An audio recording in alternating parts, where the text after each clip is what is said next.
Okay sir. Hey, என்ன எல்லாரும் இப்படி உட்கார்ந்துருக்கீங்க? சாப்பிட்டு தூங்க வேண்டியது தானே? இல்ல நீங்க வந்ததும் சாப்பிடலான்னு. ஓ சாரி, நான் சொல்ல மறந்தே போயிட்டேன். இன்னைக்கு நான் டயட்ல இருக்கேன். சரி, இன்னைக்கு என்ன ஸ்பெஷல்? சப்பாத்தியும் குருமாவும் சார். சூப்பர். யார் சமையல்? ராஜு தான். அப்ப எப்படியும் ஒரு கையேந்தி பவனாவது வச்சு பொழைச்சுக்குவே. கிருஷ்ணகுமாருக்கும் ஜட்ஜ் ராகவனுக்கும் நெருங்கிய நண்பரான ஆர்கேங்கிற ஆர் கிருஷ்ணமூர்த்தி என்ன பார்க்க 25ஆம் தேதி ஈவினிங் வராரு. ஒருவேளை அவருக்கு கொல்லப்பட்டவங்களோட எதிரிங்க யாராவது இருந்தா தெரிஞ்சிருக்கலாம். அப்படி பார்க்கும்போது இந்த கேஸ்ல நம்மள காப்பாத்த போறது ஆர்கேவாவும் இருக்கலாம்.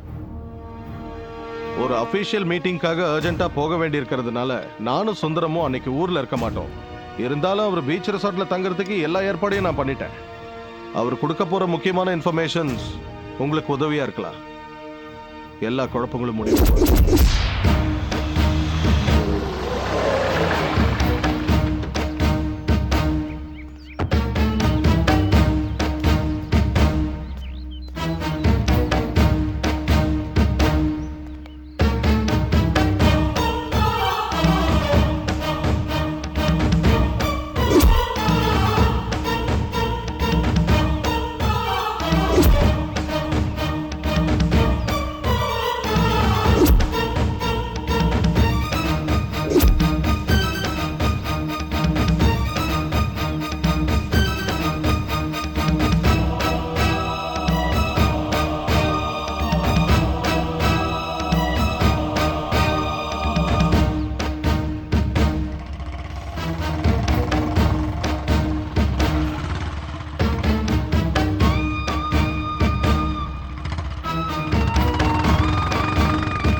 கெட்டிக்கார.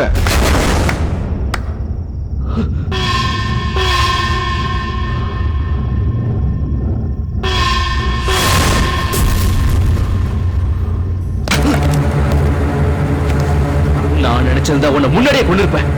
ஆனா என் லட்சியம் ஆர்கேங்கிறதுனாலதான் உன்னை ஒண்ணும் பண்ணாம விட்டேன். இனி நீ உயிரோட இருந்தா அது எனக்கு தான் ஆபத்து. ஆம்பளையா இருந்தா இந்த விளையாட்டுல நீ ஜெயிப்ப. சுடுறா பார்க்கலாம்.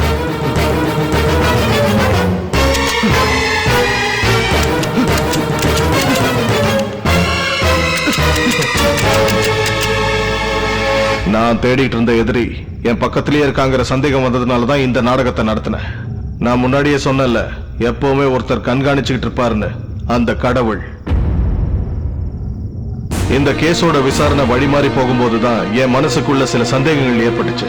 ஆனா சரியான சாட்சிகளும் ஆதாரங்களும் இல்லாம கொலை குற்றவாளிகளை மறுபடியும் சட்டத்துக்கு முன்னாடி நிறுத்தினா சாட்சிகள் சரியில்லைங்கிற காரணத்தினால நீங்க தப்பிச்சு போக வாய்ப்பு இருந்தது.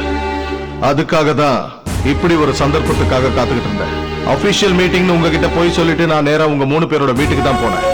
உங்க குடும்பத்துல இருக்கிறவங்க கதையெல்லாம் கேட்டு எனக்கு யார் மேலயும் சந்தேகம் வரல. ஆனா உன் வீட்டுல இருந்து திரும்ப வரும்போது தான் என் மனசுல சில சந்தேகங்கள் ஏற்பட்டுச்சு. உன் கடந்த காலத்தை பத்தி சொல்ல உங்க அம்மா பயந்ததை நான் பார்த்தேன். கிருஷ்ணகுமாரையும் ஜட்ஜ் ராகவனையும் கொன்னது ஒரே ஆள்னா அதே ஆள் ஆர்கேவியும் கொல்ல வருவான்னு எதிர்பார்த்தேன். சொல்றா, உன் வாயாலேயே அதை கேட்கணும். கிருஷ்ணகுமாரை கொன்னது நீதானே? ஆமா, நான் தான் கொன்னேன். கிருஷ்ணகுமார மட்டும் இல்ல, ஜட்ஜ் ராகவனி நான் தான் கொன்னேன். நான் ரொம்ப நாளா எதிர்பார்த்த மாதிரி இன்டர் காலேஜ் காம்படிஷனுக்கு கிருஷ்ணகுமார் வந்தா அந்த வாய்ப்பை நான் எனக்கு சாதகமா பயன்படுத்திக்கிட்டேன். அன்னைக்கு நடக்கிறது எங்க ப்ரோக்ராம மாத்தி வச்ச ஒரு சப்ப மேட்டுக்காக பிரச்சனை பண்றதுக்கு மாதவன் தான் எங்களை விட ரொம்ப ஆர்வமா இருந்தான். இதுக்கு பின்னாடி ஏதோ சதி இருக்கிறதா எனக்கு தோணுச்சு.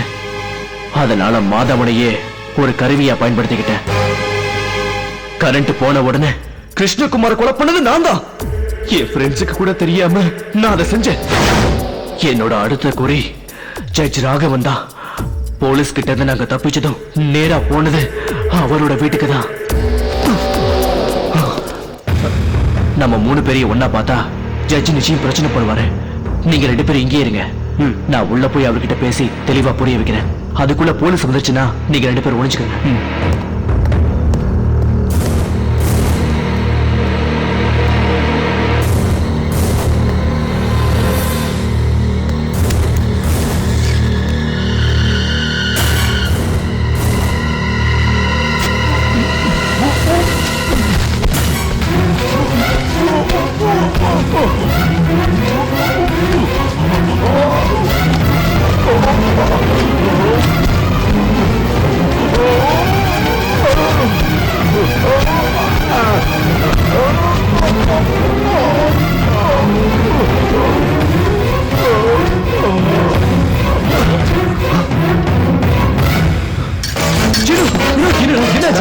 ஜட்ஜி யாரோ கொலை பண்ணி போட்டுட்டாங்களா? வாங்க இங்க போயிடலாம்.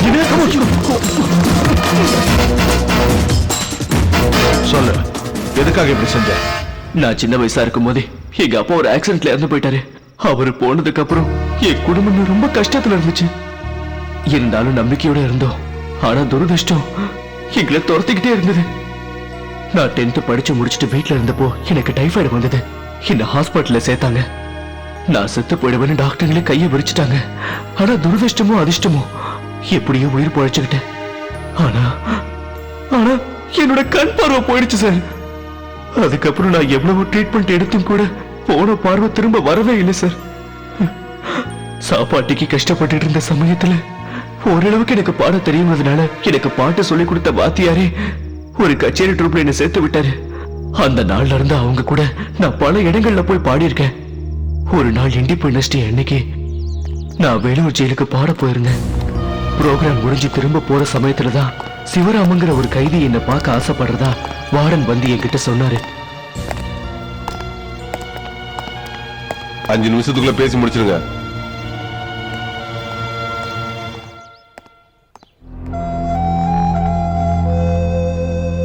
நான் தான் சிவராமன். நான் நம்பினவங்களாலேயே செய்யாத ஒரு குற்றத்துக்காக இந்த தண்டனை அனுபவிச்சிட்டு இருக்கேன். எந்த நேரத்திலேயே என்ன தூக்கில போட்டுருவாங்க தம்பி.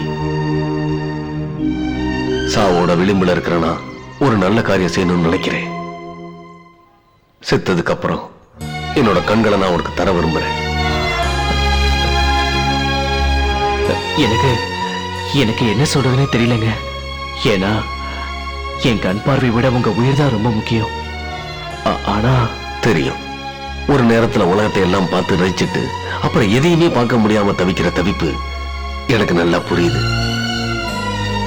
நான் உனக்கு செய்ய போற இந்த உதவிக்கு பதிலா நீ எனக்கு என்ன தர போற?